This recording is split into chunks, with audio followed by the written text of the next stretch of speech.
Welcome to Stretford, Paddock. I'm Ronaldo Brown, and this is news at Old Trafford. And you all saw what happened here last night. And as United fans, we are not happy this morning. We are very disappointed, but we've got to get the energy back because that's the thing of football in team sports. In general, there's always another game and there's always another week to put it right. And it's only a few days away before we have another big game against the Gunners, against Arsenal, who are in good form right about now. And I know it's a game that means a lot to me because of how much I actually hate them. And it's an important game for us to get back on track. And I know that we are disappointed as United fans and we are upset because the performance last night was simply not good enough at all. And it was very, very disappointing. It was very lethargic. It was very lacklustre.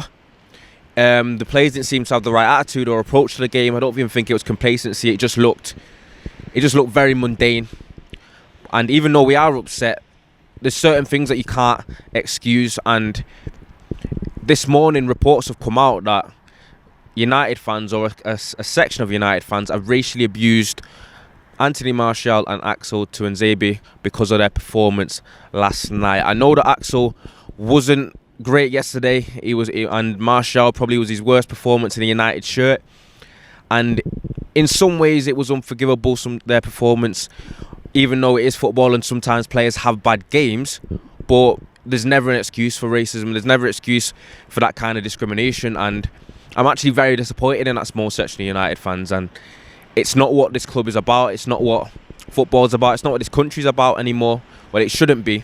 And I was actually very taken back when I saw it. I saw they were leaving monkey icons or emojis on his Instagram account,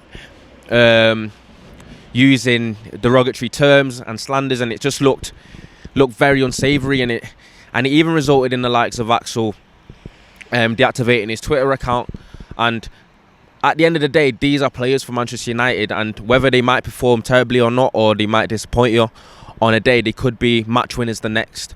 And being racist, it's just never the right thing, and it's never excusable, really.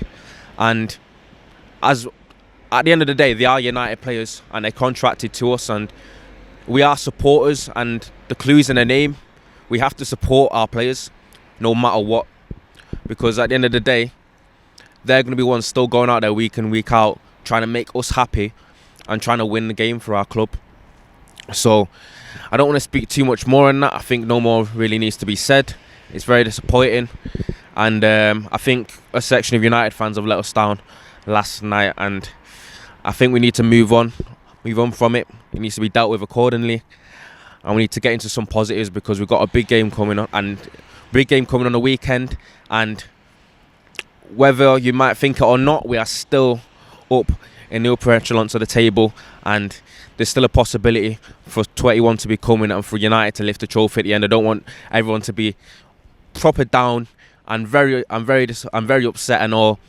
And I guess the mood will not be the greatest, but as I've just said, we need to get positive again and look ahead to the Arsenal game on the weekend. So I'm going to put that story in the midst, and I think you should have all your comments on that. And I don't think it's one of them that should divide opinion too much, because honestly, it's unacceptable.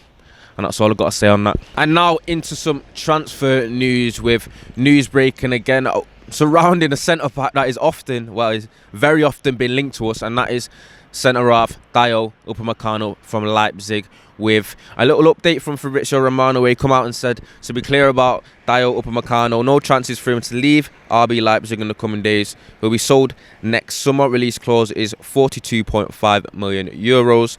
Manchester United are not in talks to sign him in January. The race is open for next summer. I'm hearing that his form has not been as formidable or as great as has been in the past. Maybe that's to do with his speculation to United and other clubs, and probably is looking ahead in terms of the team that he's actually playing for right about now. We've seen the same thing happen to Jadon Sancho this season, so that could be.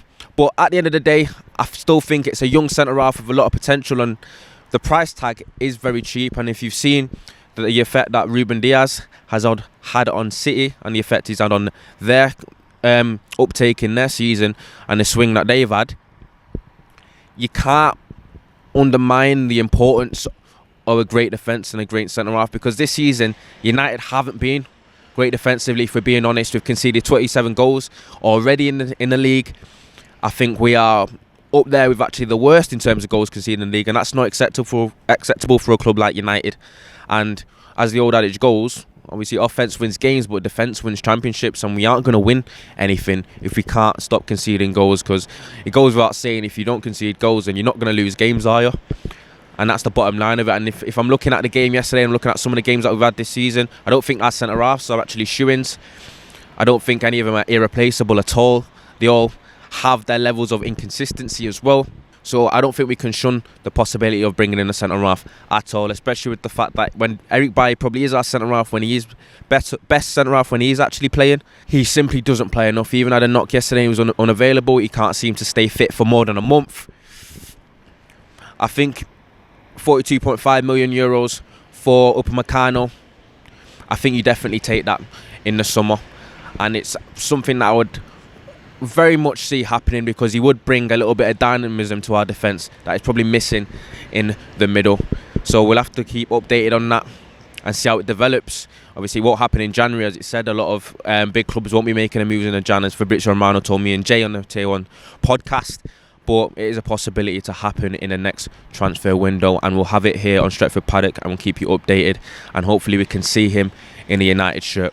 And with the final bit of transfer news and transfer links, or just transfer rumours in general, we have got the man himself, a bit of an enigma, and that is Sergio Ramos. And basically the news surrounding him is that Real Madrid are very unoptimistic and don't see Sergio Ramos staying beyond the summer. His contract's running out. He seems to be refusing to renew it. Sometimes in the past, including me, would think that's just him, a bit of publicity stunt, probably just bargaining for a better contract than they're offering him, and then along them lines. And I think United, well, a lot of players use United as a club in that sense to kind of buffer their contract talks. But if it is a possibility that he's moving on, he's 34 years of age and he'll be 35 by the time the summer comes around.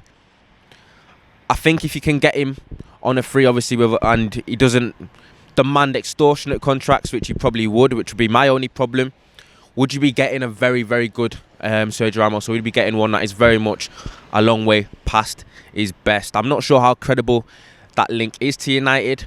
You know that he will invariably be linked to United if his contract is running out, because I think United is probably one of his options alongside PSG. But I think PSG might be more likely. But if he does come to United, I wouldn't necessarily be overly surprised, but I'm not sure I'd see it happening in terms of the current climate, because we have younger, more long-term options in the market. And the fact that United are being linked to centre-halves so predominantly right now tells you a lot in terms of what they think about our defence at the club. It's not secure.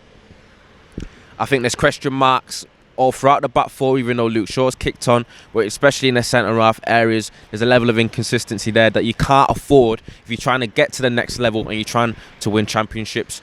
So it's quite clear that Solskjaer's making it clear and the board's making it clear that a centre-half is very much an important need for the club right now. And if yesterday was anything to go by, and I'm not sure you could disagree. Defensively, we need to improve, we need to get better if we are going to be there at the top and challenge for titles in future to come. But as for that one, we'll have to see how that develops. And again, as I've just said, you'll have it here if you like, comment, subscribe, and stick with Stretford Paddock. We're going to have all the news as urgently as possible, and if anything develops, we'll let you know. As for the news at Old Trafford, that's it from me. I've been Ronaldo Brown. This is Stretford Paddock, and I'll see you next time.